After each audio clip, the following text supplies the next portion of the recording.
Hi guys, it's Marissa here from Rise High, and today I'm joined by Priya Ravi, who's of course one of our wonderful mortgage brokers. And of course we're doing things a little bit differently today because we are social distancing, and our office is operating on skeleton staff, although all of our team is still working hard for our clients, but not necessarily from the office. But today we are bringing you our Facebook Live in a new format where we are 1.5 metres apart. So definitely making sure that we're respecting the social distancing rules. But we think it's really important to continue to bring you this content. At Rise High, our philosophy and our methods of helping our clients has always been empowering through education.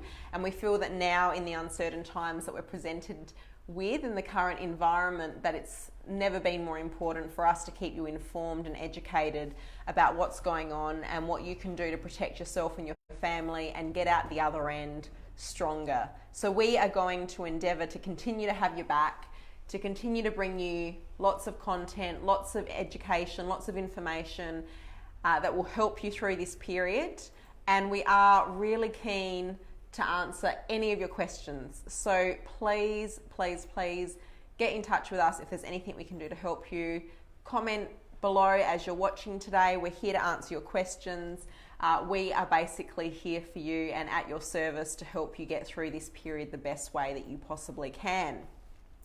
So I'm really excited to be speaking to Priya today. Obviously, we're going to cover a lot of great content. Absolutely, yes. And what we thought we'd do is we would talk about obviously the economic impacts of the coronavirus and also look at how it might impact the property market. Yes, because we've been getting a lot of questions on that, haven't we, Priya? Yeah, we have quite a few calls. So obviously, you know, most of our clients are either homeowners or property investors, so they're concerned about what this might do to the value of their properties and also what it might do to their future plans. So that's something that we're going to cover today. Most importantly, we're going to end the segment today giving you some really great tips on what you can do to protect yourself and your family and make sure that you put yourself in the best position over the coming months to ensure that you come out the other end stronger than before. So that's what we're hoping to get through today. How does that sound, Priya? You reckon we can do it? Yeah, ready to go. Yeah. Before we start, shout out to Giselle, Katie, Sineth. Thanks for joining us, guys. We'd love to hear your comments or questions. Post them below and we'll answer them as we go. So, Priya. Yes, Marissa. I mean, there's just been so much information out there and so much news and sometimes it's really hard to know what to take in and what not to take in. And you know, there's been a lot of doom and gloom about the economic impact of the coronavirus, and obviously you know, the coronavirus is serious. We can't discount that, and obviously there's, you know, major health implications, but one of the other impacts, of course, has been the economic impacts. You know, what from everything that you've read and dissected, you know, what are the things? Let's really share with the audience what are the main things that they need to sort of think about and be aware of in terms of actually bringing it back to what is real versus what is fear-driven. Absolutely, and look, you know, the economic impacts of this sort of crisis, where there's a health crisis, which, you know, is going to affect us. You know, the RBA's cut rates to a very, very low, and this is in order to sort of, you know, be able to fuel the economy or help it kind of stabilize a bit, perhaps, and also, you know, helps people like us who are in house ownership to lower rates and cost of borrowing at this time. So definitely the Reserve Bank, especially in the last month, in the month of March, coming and doing 2 rate cuts in 1 month, which they've never ever done before. That's, I guess, an indication of the gravity of the situation and them wanting to step in to alleviate some of the pressure on the economy. You know, what are some of the other things that we've seen from an economic... Obviously, there's been job losses. Yes, absolutely. There's been people have reduced their working hours. There's job losses. You know, of course, the property market's going to slow down. So there's a liquidity, you know, issue there where people are going to find it difficult to sell their property in the market, or you know, the banks might be a bit slower in approving loans, and things are taking more time. obviously seen a hit to the share market. Absolutely. The share market has taken a big hit, and obviously all our jobs are, a few of us have lost our jobs.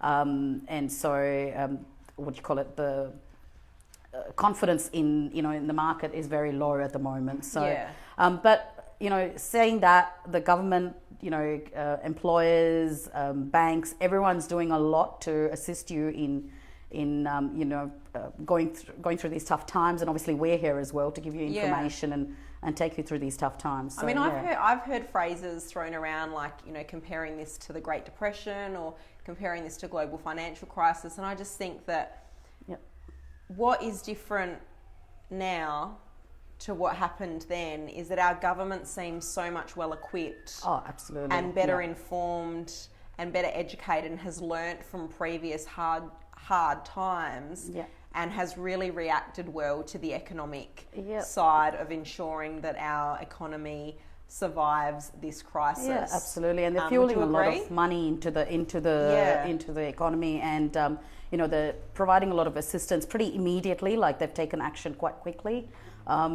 especially in terms of people with job losses, and providing more income through Centrelink, or for businesses, and providing that employer sort of $100,500 a fortnight for them to be able to pay to their employees that have been stood down. So they are taking action very quickly compared to what has happened in the past. Previous times. And I think the other thing that is really different about this time to the previous difficult economic times that we've had in history is that we know that there is an end date.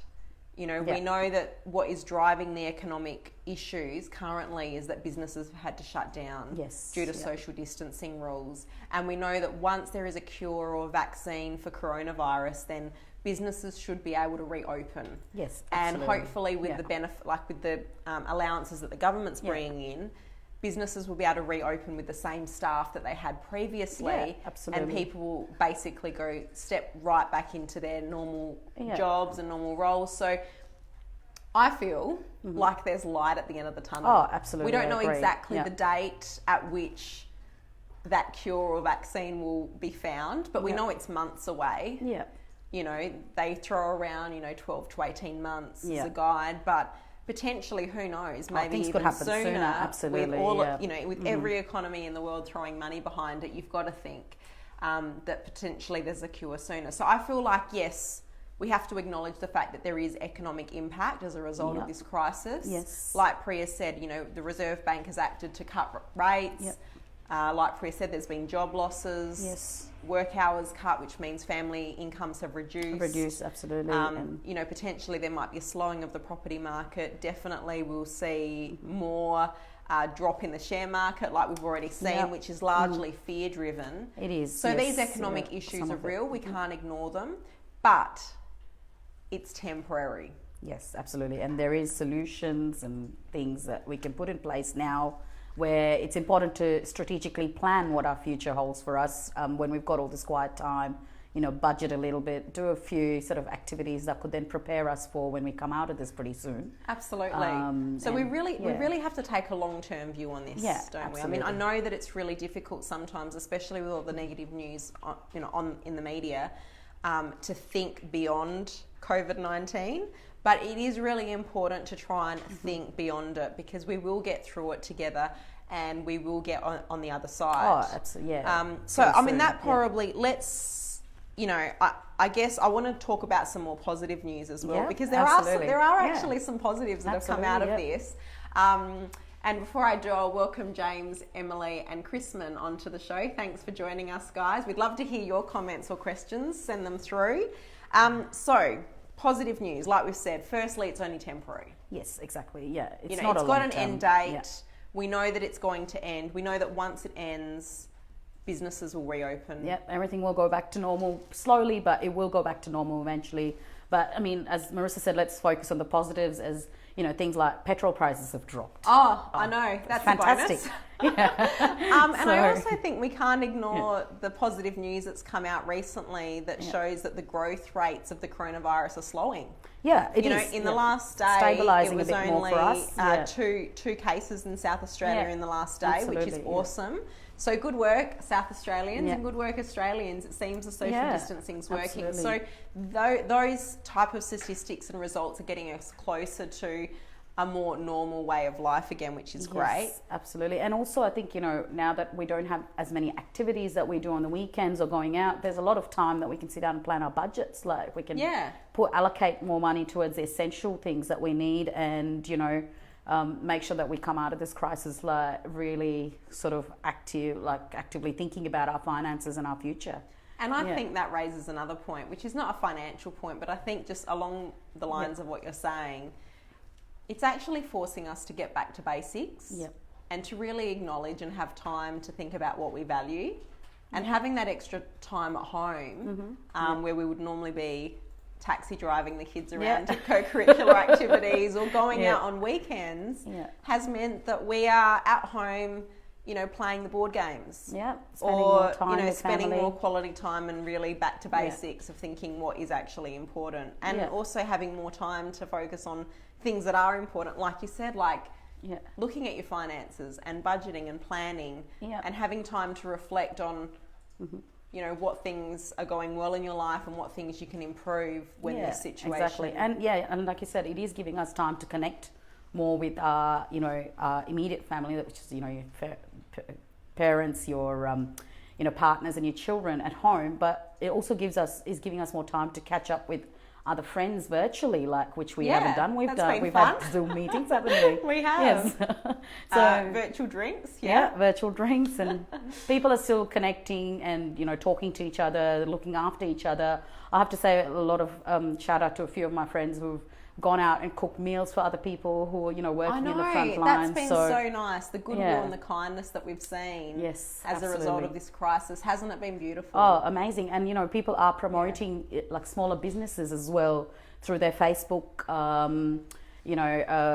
sources, and them helping out each other so much more, which is fantastic to see. So it's not all doom and gloom. And the other thing that I've loved, of course, is how the banks have really stepped up to help Australians that are feeling the pressure in coming out offering relief packages, or coming out offering repayment pauses on their home loans to help get them through it, which I think is just extraordinary that they're really stepping up to the plate and helping Australians in a very big way, and being very flexible about how they help Australians. And it's important to know at this point that banks are open for business. Yes, they are still open for business. And they are lending, and people are still purchasing. Yes. And people are still refinancing, and record low interest rates. Yes, it is, absolutely. Like I've not seen interest rates this low. So what, fixed rates starting, fixed rates 1.8%. Oh, absolutely. Yeah, 2.09, 1.8. Yeah, just...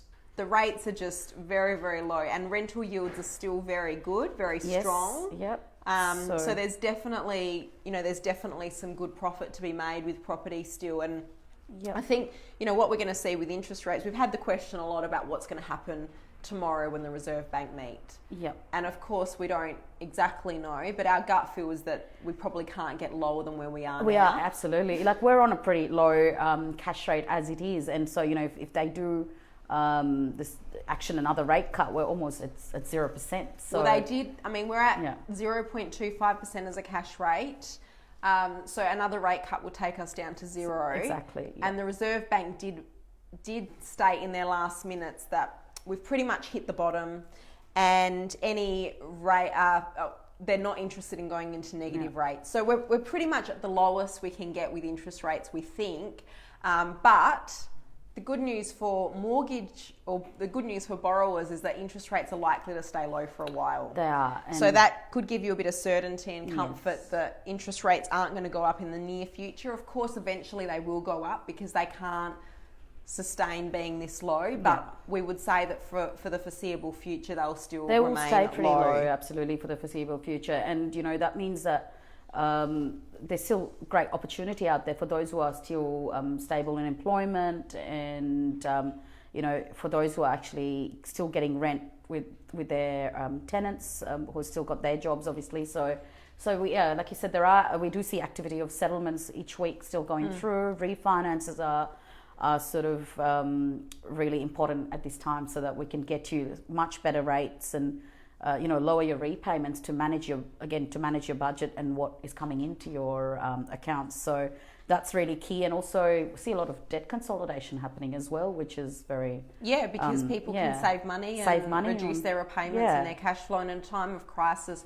or in a time of uncertainty, holding on to more of your money is more important. Exactly. So anywhere that you can cost cut is absolutely crucial, I think, and very important to kind of keep in front of mind and see how we can help you. Like, just talk to us. It takes us a few minutes to just do a quick assessment and just say, we can do this for you and save you quite a bit of money. One of the other little wins that we've had as a result of this crisis is being a big advocate against the land tax proposed changes. There's been a bit of land tax relief. I know. That is now being passed on to landholders, where they're actually going to be increasing the relief available for peoples who have increased land tax bills next year. So that's a positive. Yeah, it is, absolutely, which is great. Because there's a lot of relief coming through, which is awesome. And it is, helping people sort of, again, rework their costs. And I think land tax, they're deferring payments for 6 months for 2019, 2020. And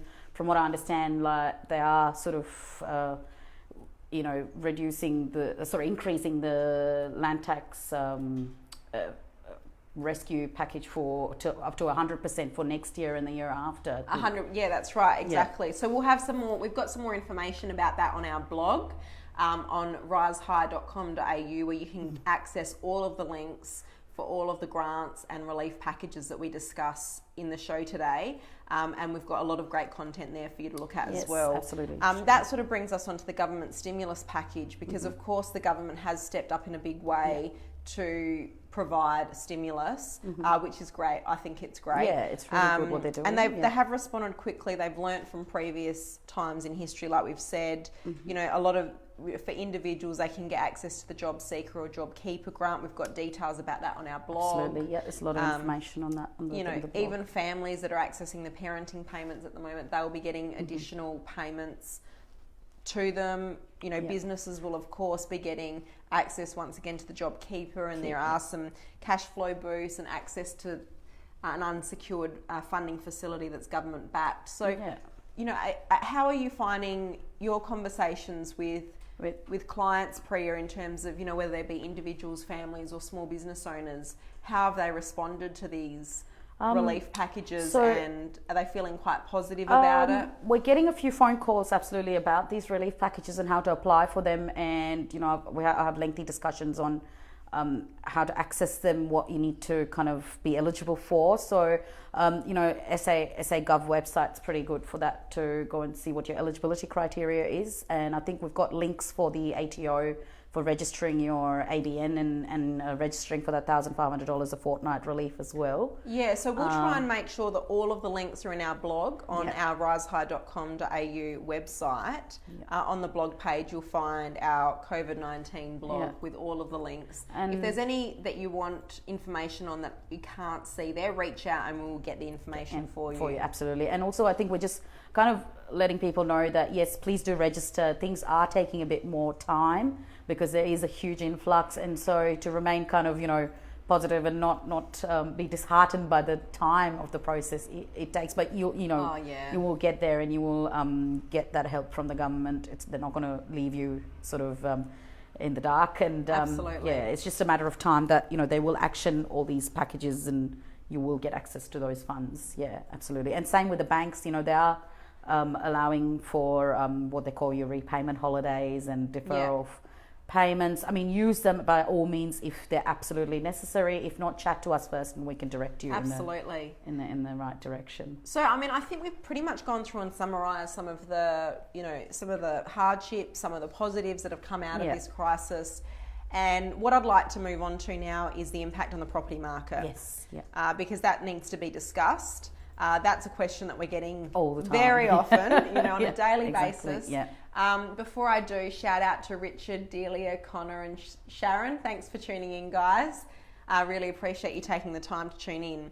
So let's just start with the big question. Yes. The big question is, what impact will this health crisis have on our property market? Yeah.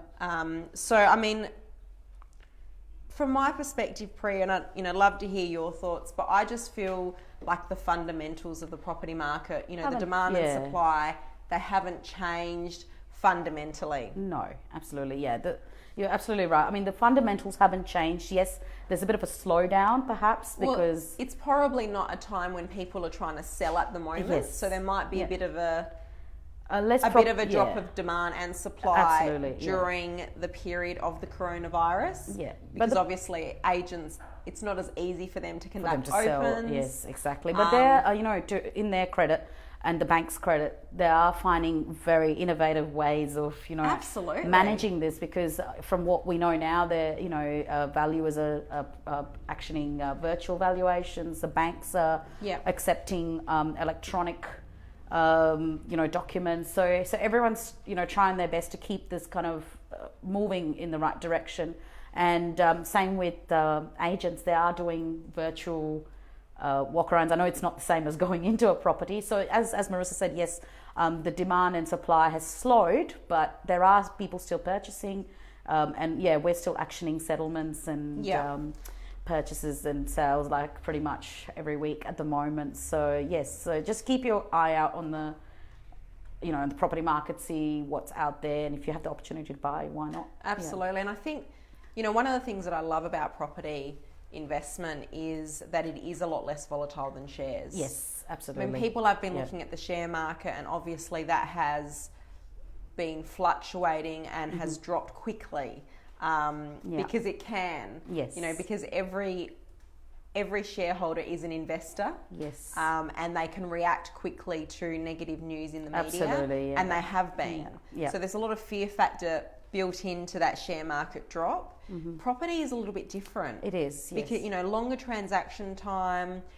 Plus also the fact that many property owners are homeowners, and they're not going to sell what they're living in. They're not going to sell their home just because there's a short-term health crisis. And properties are more illiquid assets. So, like you said, I mean, it takes longer to sell and buy. So people will hold on to it, and I know these are uncertain times, but what is certain that December 2020 is going to happen. It's not absolutely. There is certainty in that. There is certainty that we will get through this. We'll get through this, absolutely. My gut feel is, when you do look in history, and history is a good, a good indicator of what might happen in the future. Of course, we haven't faced a crisis like this, but in times of uncertainty and in times where there has been a lot of volatility in the share market, more investors are inclined to shift towards property as an investment vehicle than shares, because they do see stability and comfort in that stability to invest their money in property. Now, what that's going to do is that's going to increase demand in property absolutely. beyond this crisis, which, in my opinion, may potentially lead to a bit of an increase in property values beyond the coronavirus. Because at the end of this, like Marissa's saying, property doesn't lose value as quickly as shares, and it's got more stability in it. So yes, people might strategically be planning to now, at the end of this, start investing in property, and versus the more sort of volatile investments. And definitely what we're seeing here is that the strategic long-term thinkers, the strategic investors who are really trying to get ahead, and they have a plan in place, they're actually seeing this opportunity or this time as an opportunity to prepare the foundations for them to really take advantage of some good buying opportunities that will be presented over the coming months. Yes. Are you seeing that in your client base as well, Priya? Yeah, a lot of them are still, asking about, how they should sort of think about their new investments and, what they need to look out for. So the conversation lies around, actively ask your agent a few more questions that you normally might not, and see what sort of tenants they may have in those properties, if they're all secure, if rent's still coming in. So those sort of questions might be addressed now, and gives the buyer a bit more confidence as well in still continuing to think about these investments. And also, like I said, the budgeting aspect of it means that you can start rethinking and see how much you've got in terms of ability to buy another property or add it to your investment portfolio. Absolutely. So I mean, I think on the whole, we're feeling pretty positive about the property market, and we do expect that there will be some slowdown but stable slowdown over the coming months until the coronavirus is over, and then we expect to see an uplift. But saying that we feel quite positive, there are some risks that we need to be mindful of, because one of the things that we've seen, for example, is valuations. Yes. Yeah. Of course, with valuations, what are you seeing out there are the risks with valuations, Priya? With the valuations, valuers are kind of adding what they call a COVID-19 sort of market risk impact sort of on their valuations now because of what's going on, but that's not going to be a permanent, feature on your valuation. So once this ends, that's going to come off. And look, most valuations on purchases have been on the contract price. So not finding that too difficult. But there are banks that are also accepting sort of a desktop or an automated valuation at value now, rather than the valuer being able to go into the property, for example. Yeah. So I guess that's one of the risks. So it's really important that if you are buying a property or even refinancing, that you get the valuation done before you lodge the application. Yes. So that's something that I'd say is important. Yes, absolutely. Yeah. Another thing that is important is that you make sure that if you are planning to buy a new property, whether it be a new home or a new investment property, that you do feel confident in your financial position. Mm-hmm.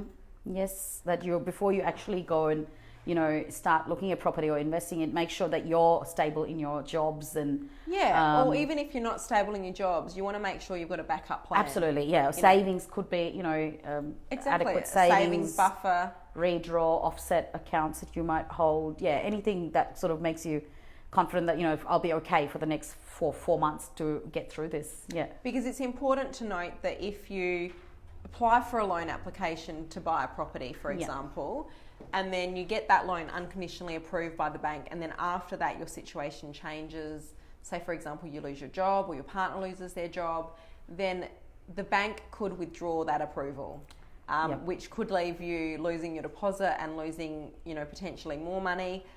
But there are things you can do to protect against that. For example, if you've got a buffer, plus you've also spoken to your conveyancer and inputted a clause into the contract to say that you can withdraw from the purchase right up until settlement if the bank withdraws the approval, then you can cover yourself against those risks. Yeah, absolutely. And like Marissa said, just preparing for that, for that risk or anything that might happen is a good idea, and just kind of knowing or getting enough information around it as well, and preparing yourself mentally for anything that could occur is a good idea. But again, not to lose heart. Like, I think people are just still doing what they can in this environment and seeing if they can progress with purchases or any sort of investments. And look, if you were sort of planning to build your investment portfolio or planning to buy that next home before this health crisis hit, and now your situation has changed and you're feeling a little bit disheartened about the fact that you can't progress your plans that you had,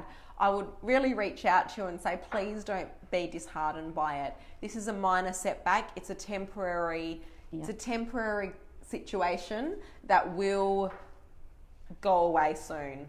And we need to look beyond the current hurt that we're feeling, the current uncertainty that we're experiencing, and realise that there is light at the end of the tunnel, and the economy will return, your job will return, or whatever it is your situation. So try and have that long-term perspective, because of course property investing is a long-term proposition. So yeah, absolutely. And also I think, as Marissa's saying, we're always also here for you to chat to. So don't forget to call us, and we're giving our time, to people to make sure that, you're getting guided in the right direction, and, that you might feel like fear or anything that, is scaring you from where you are currently in your position. So we're here to talk to you about those fears and just give you that positive sort of outlook on how, we're going to get through this period. So absolutely. Yeah. Shout out to Chrissy, Scott and Luke. Thanks for tuning in, guys. So I think just in summary of the impact of the property market, yes, there will be a little bit of an impact, but overall we've got good positive vibes about it. Yep. The fundamentals are still strong. Yes. We believe that actually times of uncertainty actually create more demand, opportunities as well for property investment, more opportunities potentially in the future. So if you are a property investor, make sure that you're holding on to your investments through this period. If you are a homeowner, make sure that you're holding on to your home through this period. And if you're wanting to buy a new property, well then prepare yourself, speak to your broker, get yourself ready, build that foundation so that when the right opportunity presents itself, you're ready to go. Absolutely. Would you say that pretty much summarises it? Yeah, absolutely. Priya? I agree. And just, everything is about being prepared and not just giving up, really. So absolutely. Now's not the time to put No. your head in the sand. Exactly. Now's the time to step up, be proactive, take control of the things that we can control. And of course, we can control what actions we take in terms of our financial situation. Yeah, absolutely, I agree with that. Yeah, leads us nicely into what can you do to protect you and your family. Yeah. So let's talk about that. So, first and foremost, stay healthy. Yes, please. That's the first thing. Respect the government's announcements, the social distancing. Make sure that we all stay healthy because that is going to help our country in the biggest way and help our families. Yes. And, please do follow all the rules that they set out for us because they're giving it to us for a reason. Maintain your social distancing and, as we're sitting 1.5 meters apart. It does feel quite strange, but hopefully it doesn't look that strange on your end. So, yes, please do follow all the rules and stay healthy and safe and do some activity, I suppose, on a daily basis that would still keep you kind of up and going. Maybe a walk. Go for a walk, and that also helps with your mental health, and it also helps with your stress levels, which can also help with your financial management. Yes, absolutely. So I guess once you've covered off on that, staying healthy, let's talk about some finance tips. Yes. And one of the tips that you've kept mentioning throughout the segment today, Priya, which I think is fantastic, is budgeting and saving. And you mentioned earlier about how now with people having more time on their hands, it is a good opportunity for them to sit down and review their budget. Yes. Can you talk through some of the conversations that you're having with clients about how you're helping them or how they're working towards reviewing their spending and saving more of their money? Yeah. So when the conversations I'm having with my clients are, let's have a quick look at what income is coming in at the moment. Perhaps budgeting for all your fixed costs that you can't avoid and that you have to pay.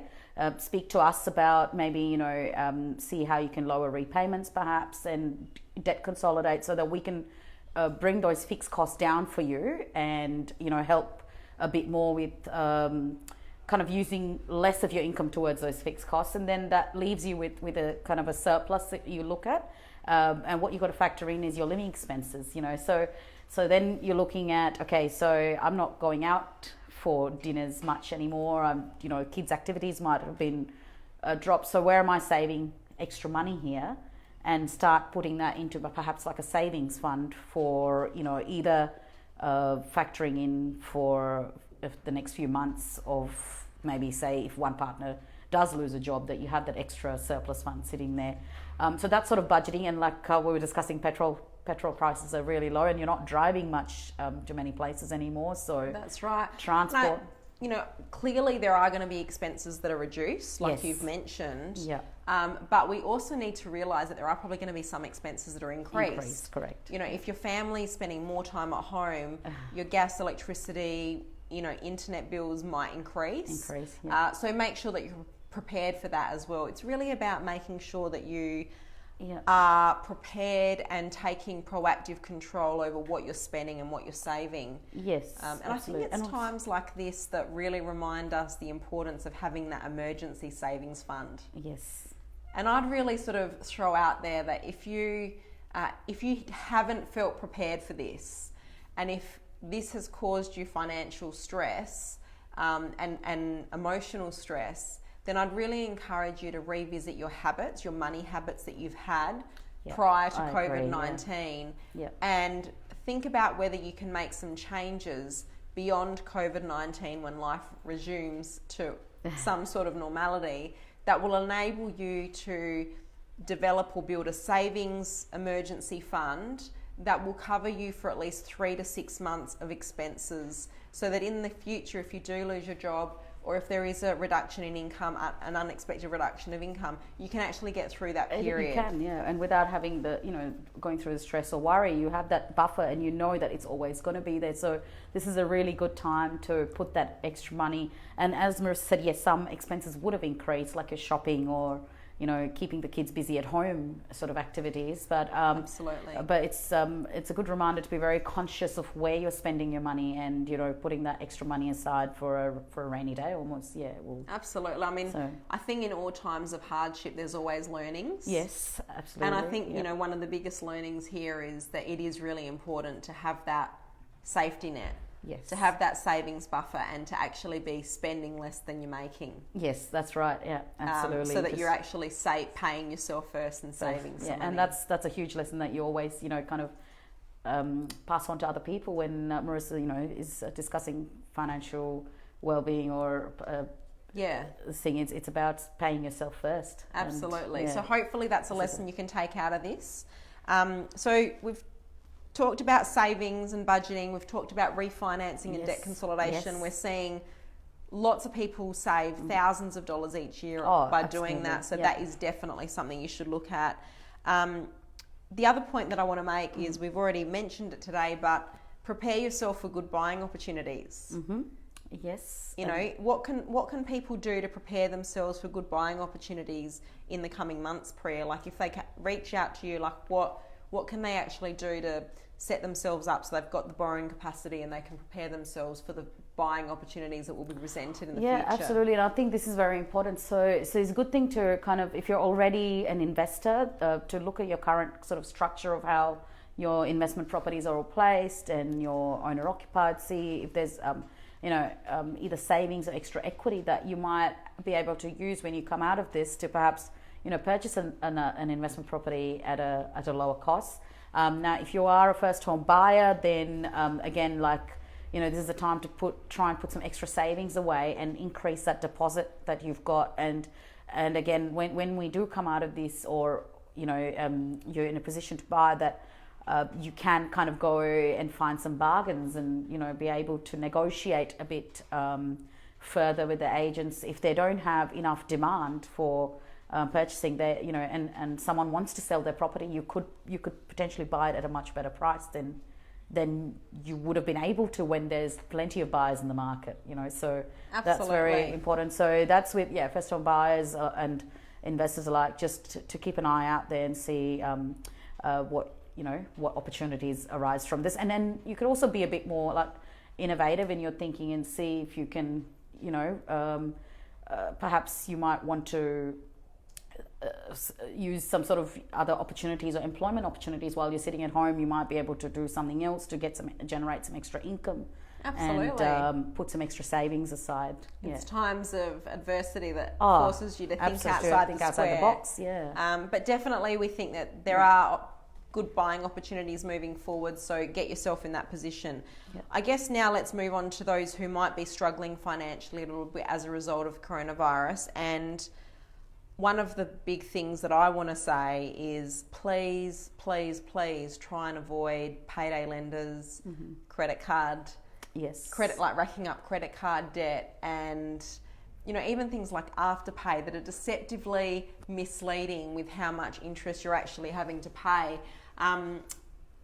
What are your thoughts about those things, Priya? Yes, so I have had a lot of clients, ask me, should I start using my credit card? And, while it sounds like the easy option and the solution, that, when you come off your interest or zero interest periods, you could end up at a very, very high interest rate and never be able to pay these back. So it's very... can leave you with a bit of financial hangover. It could, absolutely. So I think that needs to be absolute last resort. Please don't get sucked into that easy option. And if you find that that's the option that you feel like you need to take, I'd really encourage you to reach out to someone that you can talk through it with them before you actually take that path. Speak to one of your brokers at Rise High, talk to them about your situation, see if there's some other solutions that can help relieve the cash flow burden without having to take those expensive debt options moving forward. Yeah, I agree. Yes. You know, obviously, if you've lost your job or you've had your hours reduced or anything like that, you know, definitely apply for the relief packages that the government has out, and the job seeker allowance. We've got links to all of those. So I think, absolutely, and I think you know, for those who are already on a concession SA, they're offering that extra $500 for one member of the household. So make use of that for those who are already with Centrelink, and you know, the job seeker allowance is increasing, I think, per fortnight, so they're adding extra payments if you can get onto that. And also for smaller businesses and their employees, please sign them up, and so that you're eligible for that $1,500 a fortnight payments. Yeah. And one of the other things that the government has released is being able to access your superannuation early. Yes. Whilst it sounds good, yep, I'm a little bit skeptical about whether that's a good outcome for an individual, because it will really put them back when it comes to retirement, and they are taking money out of superannuation when shares are it's a really bad time to be selling shares. Yes, so those who are in that sort of highly geared sort of situations may have, you know, already seen that their superannuation fund would have lost some money, and so, you know, us pulling out more money out of super can be detrimental to the entire sort of super industry, if you know, because they are investing those funds for us to make sort of money from. So yeah, but like Marissa said, that should be kind of your last sort of resort to really to access, but we can try and help you out first with other solutions. Absolutely. And if we find that, you know, there's nothing else that you can manage with, then, you know, then that's a discussion definitely to have to kind of put your ease. I think you just hit the nail on the head when you said other solutions, because the reality is there are so many different solutions. There are so many different things that are available to you, and you may not even be aware of all of them. So I think the bottom line is make sure that you reach out to a professional that can help you. And of course at Rise High, we're definitely wanting to help you as much as we can. Yeah. So definitely make sure that you reach out and we can help you through that. Yeah.